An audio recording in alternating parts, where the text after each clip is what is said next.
Hello and welcome to another video of Naval Action with RunGV. This time around we are going to, see a battle of one of the new ships in the game, the Cerberus, the Light Frigate. Now, I was thinking of putting a proper review of this ship in the same way I have made with the links and the brick before, but I think I want a little bit more experience about the ship to give some definitive clues on how to use it. So, as I'm playing it more and more, and of course, because as you know, you have to use this ship if you want to unlock the next ones. I'm getting a little better feeling of how it sells and what it's good for. Of course, I will speak a little bit about that in this video, but the specific review will have to wait a little bit. This game is also pretty interesting because it was a game with frigates in both sides, but lighter ones in our team. The enemy has 2 surprises and 1 Cerberus, and we had 1 surprise and 3 Cerberus. So, a pretty interesting matchups. The Cerberus, however, it's a ship which maneuvers very well. It's kind of a surprise, but with less firepower. It actually compares badly with a surprise because the surprise is almost as maneuverable, is a little bit faster, and has higher firepower. But a well-driven Cerberus can be a very tough matchup for a surprise. So 3 of us and 1 surprise versus 2 surprises and 1 Cerberus is actually a pretty decent matchup. Of course, as you can see, we are going directly for them because they have stronger guns, of course. 2 surprises means a lot of 12-pounder guns. So we want to make our lighter, faster reloading guns count, and for that, closer ranges are better. So, I'm receiving some fire as I come in, but nothing too worrisome.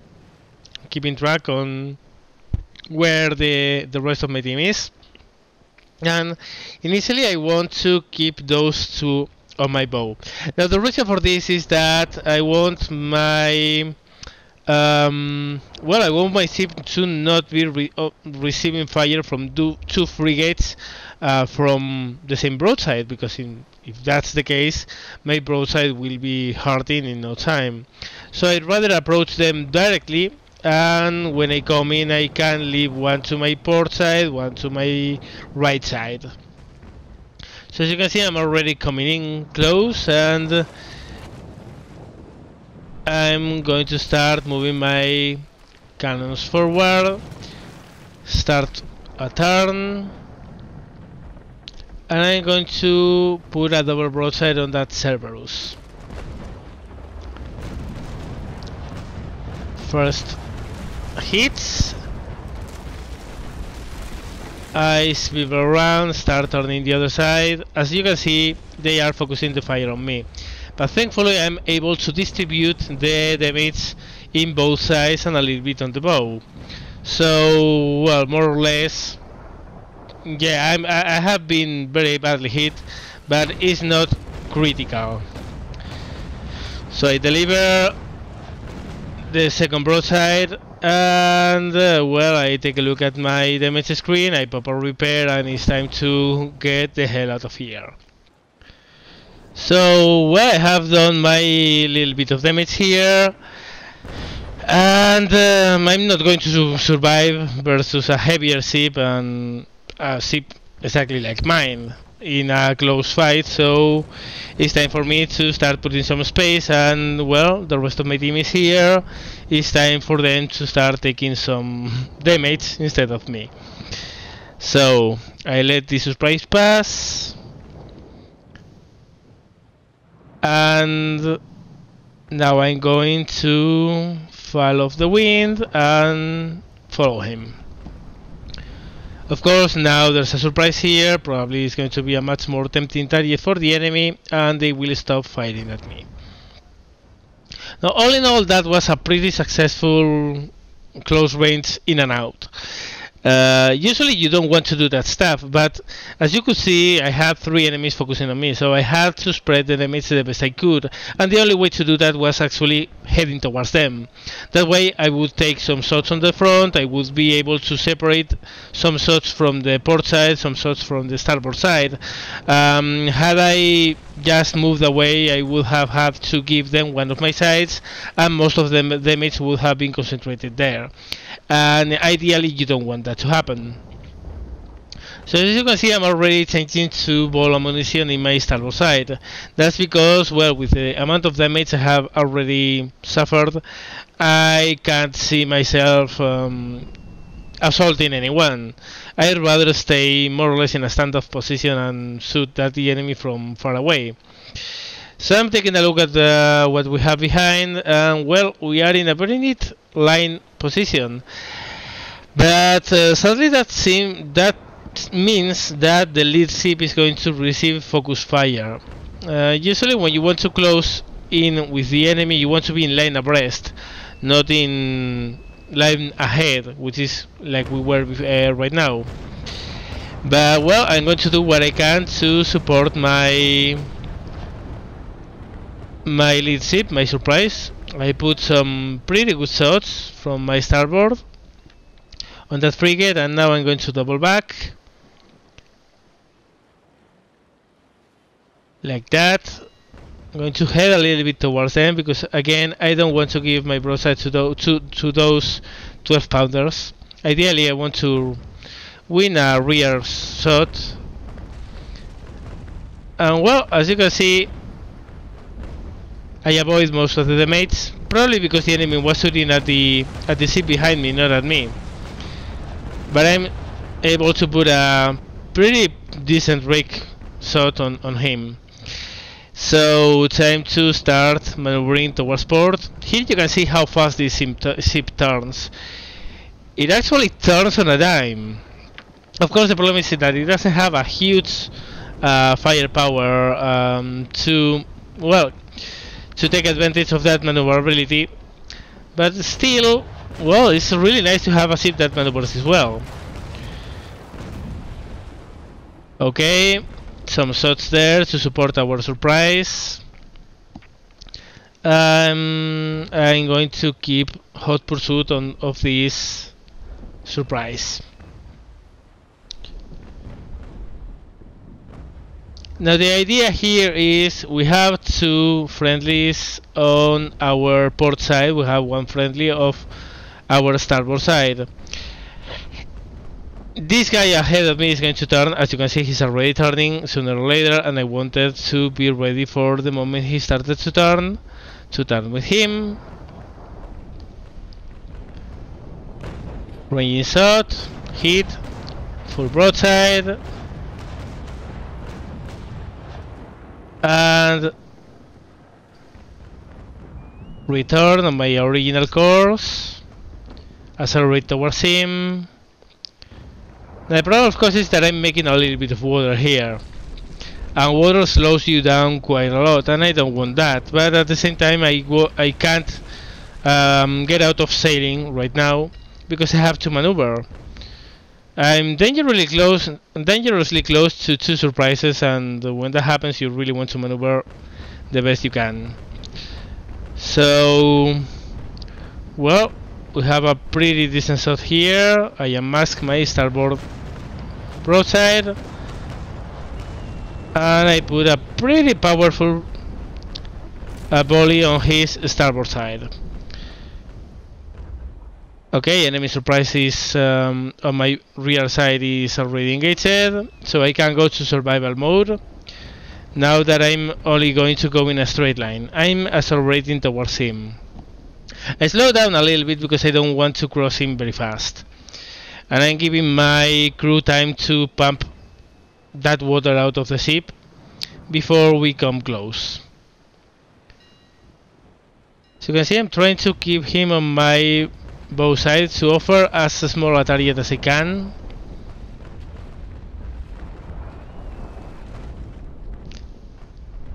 And now most of the water is out. I'm going to fake a turn to the left I see he's stopping and I don't want to ram him, so I'm going to go opposite, go to the starboard instead of to the port side, and accelerate right now. Now the reason I go full sails here is because, well, I have already put a very strong shot on his side, and I don't want to be too slow when I come close to him, because he could try to board me.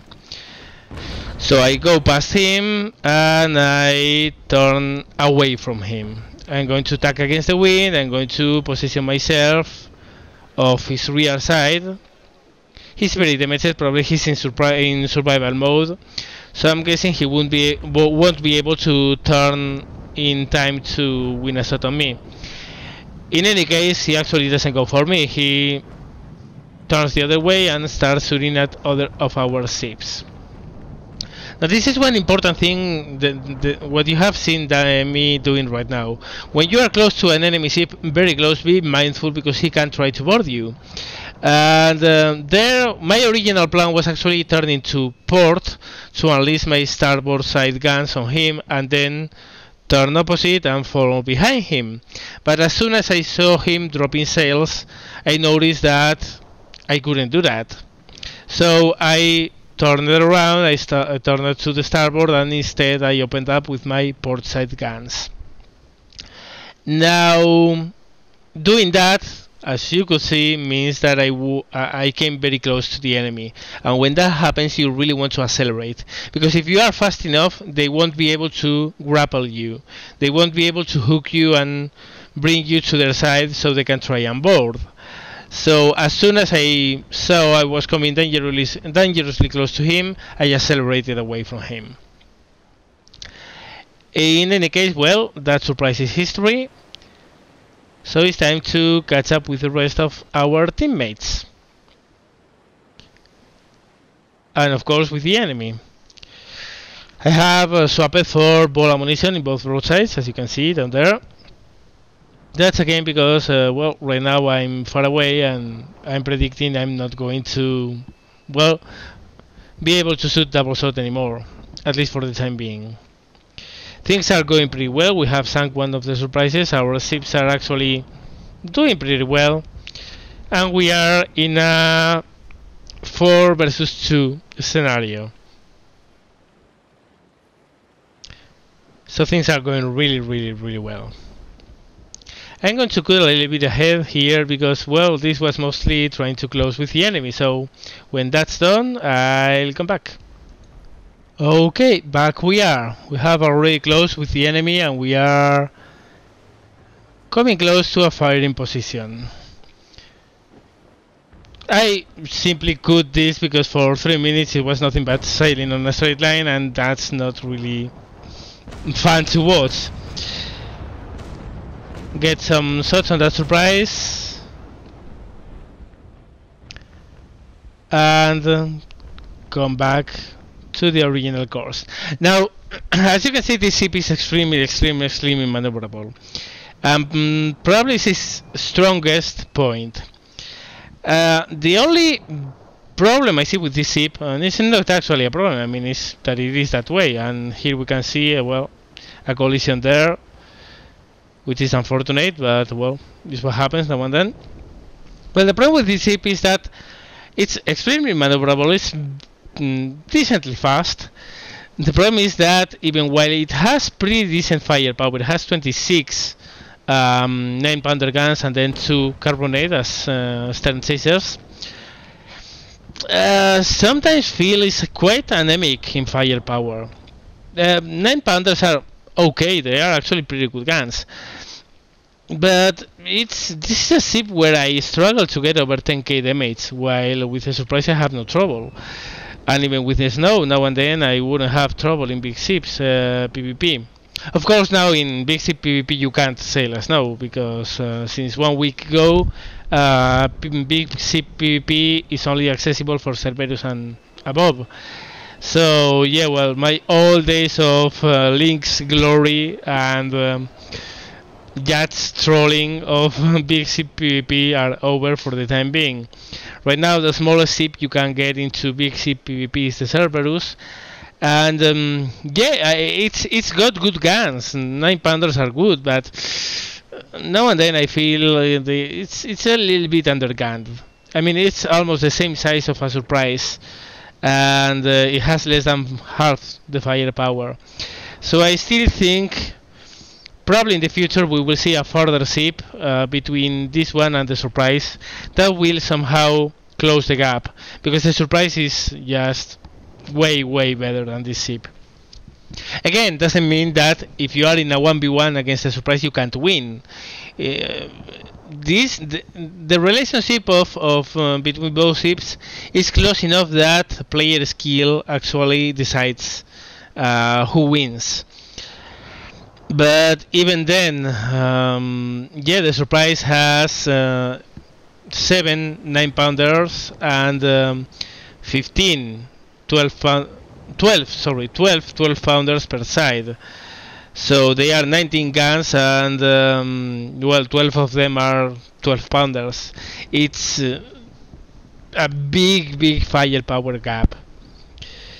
But yeah, I can see this ship being extremely useful, especially if you think about open sea, because well, it's a 26 gun ship. In open sea this will be a lot cheaper than the Surprise, at least is what I expect.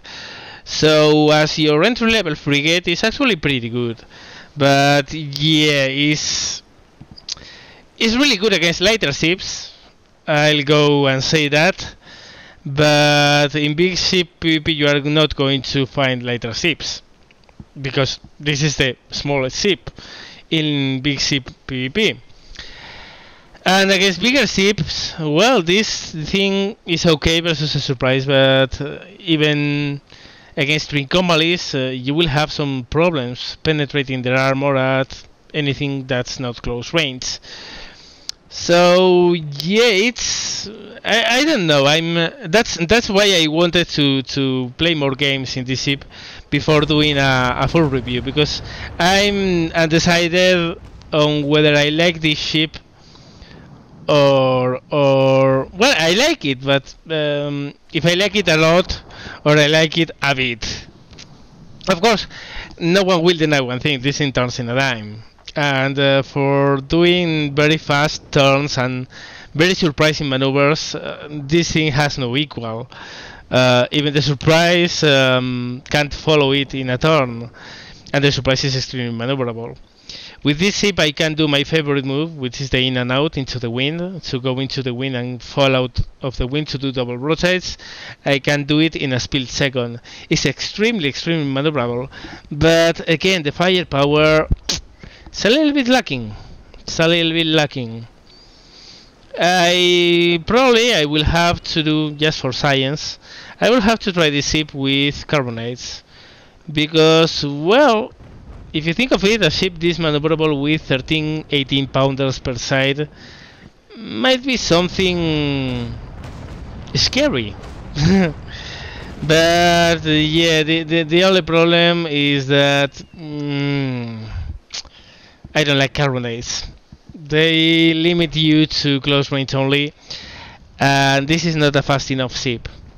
The Surprise is faster, the Trincomalee is much faster, the Constitution is faster. It's not a fast ship compared with the other frigates. So if you have carbonates, which are of course short range, well, you might find yourself in a scenario where the enemy is running away from you and you simply can't fire at him. So yeah, I don't know. The ship is good, but I still think the Surprise is so much better. That's the thing. I don't think it's a problem with the ship. The problem is the Surprise. The Surprise is just an awesome frigate. And yeah, anything under it currently is pretty much outclassed. So yeah. Still, as I say, well, a ship that maneuvers as well is never bad, and maneuvers really well. And of course, what this ship is a huge improvement over the Snow. First of all, it's faster. Second of all, it's almost as maneuverable. And finally, well, you get 2 more guns and you get heavier guns as well. With the Snow you get 11 6-pounders per side. With this you get 13 9-pounders per side. The improvement is noticeable, but I still think that the jump from the Cerberus to the Surprise needs something else to close the gap. But other than that, well, as you could see in this battle, it can do very well. It can get into very tricky situations and get it out of them with not that much damage. If you know how to sail, this ship actually can do very well. But just don't expect to hit damages in the 15k or 12k, which with a Surprise you will be able to do if you are good enough.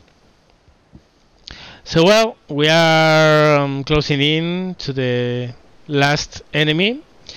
As you can see, I'm using chainsaw because I want to slow him down. He's trying to run away all the time. And well, I actually don't get why people do this. As you can see, well, now I'm going to slow him down. Yeah, I don't really know what's in for these guys who at the end of the battle, when they are facing 4 enemies, they insist in just running. I mean, there's no sense in that. And also, it makes little sense from the point of view of the player who's running away. Now, if you think of it currently, Naval Action is a game with team deathmatch right now, where you progress from ship to ship by making damage and dealing damage to the enemy. Now, if this guy goes on and runs away for 20 minutes, that's 20 minutes where he's doing almost no damage at all, and 20 minutes that he could be in yet another game from the beginning when he's dealing more damage. So I actually think that it's worse for the guy who's running away than for the guys who are chasing him, because the guys who are chasing him are going to deal some damage. He's not going to, so I don't know. I don't care either. I mean, if he at the end of the battle they want to try to, well, run away, that's okay, because that's also good training for me to open sea. In open sea, you are going to find a lot of scenarios where you are trying to hunt an enemy and the enemy is trying to run away.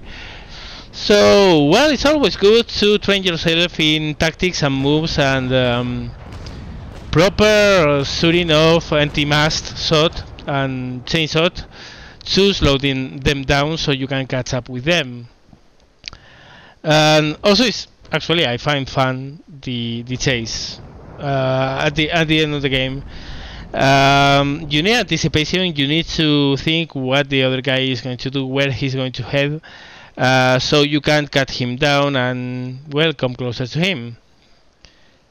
Well, as you can see, this guy is not going to run anywhere anymore because I totally destroyed his sails. So yeah, he's right for the taking, and we are going to finish him off in almost no time at all. Taking some ranging shot. That's a good elevation.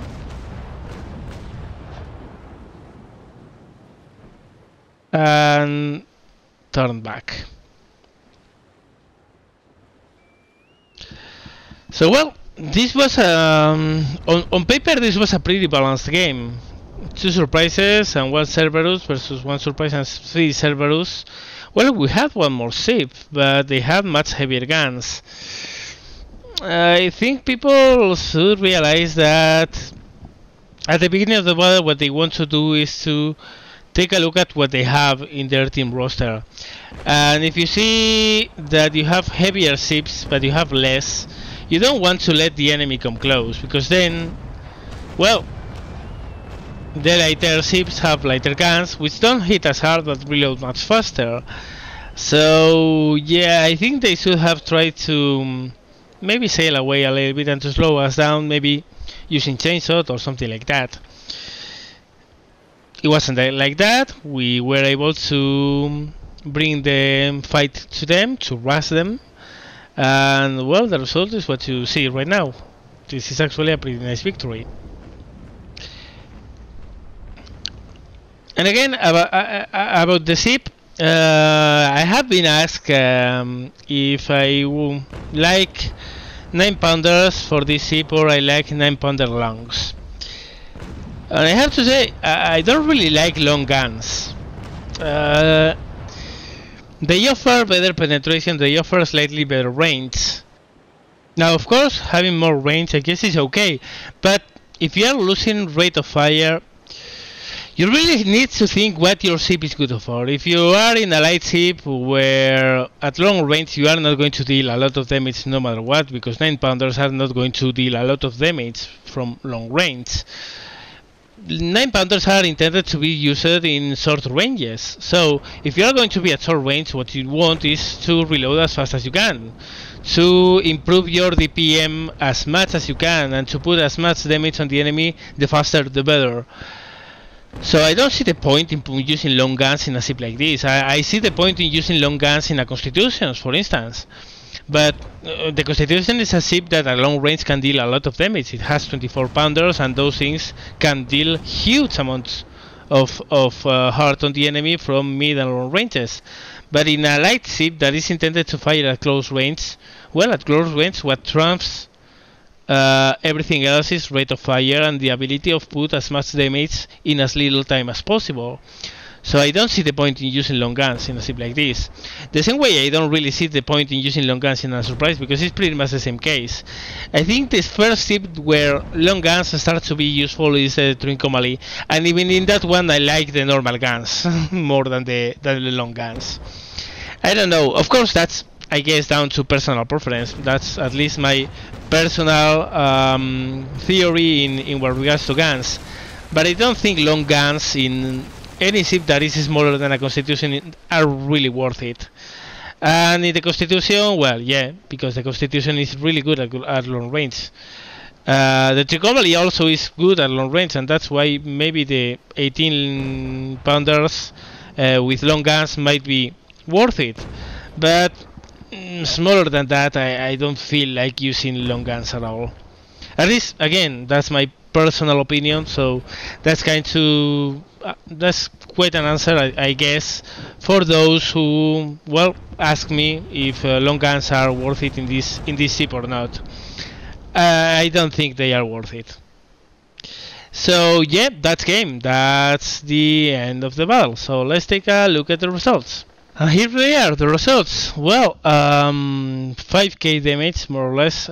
The game, as you have seen, had a lot of fighting going on. I put a lot of shots on the enemy, and even then I only did 5k damage. That's what I mean. This ship is really good, but firepower is a little bit low. Not complaining, I mean the ship is fantastic, but again, if what we are looking at is to a ship that can close the gap from previous ships and the Surprise, well, of course this is much better than a Snow, but I think something is needed in between the Surprise and the Cerberus, because the jumping quality is extremely steep between both. Anyway guys, I hope you enjoyed this battle, I hope you had fun watching this, and as always, thank you very much for watching, and see you later.